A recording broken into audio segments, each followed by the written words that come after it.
வணக்கம். நெருப்பு தமிழன். தல தோனி ஒழுங்கு மரியாதையாக ஓடி போயிடுறது ரொம்ப ரொம்ப நல்லது.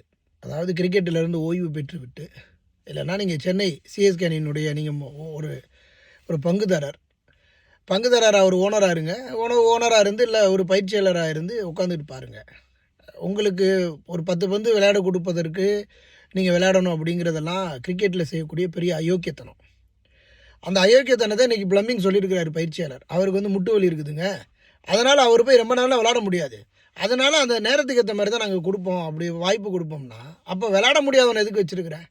இப்போ இவர் ஏற்கனவே மூத்த வீரர்கள்லாம் அணியில் இருக்கக்கூடாது அப்படின்னு சேவாக்கு, சச்சின், கங்குலி எல்லாரையும் தூக்கி வீசினதெல்லாம் ஞாபகம் இருக்குதா? அப்போது இவனுக்கு வந்தால் மட்டும் தக்காளி சட்னி, மற்றவனுக்கு வந்தால் ரத்தம். அப்போ எப்படிப்பட்ட ஒரு அயோக்கியத்தன அரசியலை தோனி பண்ணிகிட்டு இருக்கிறாரு?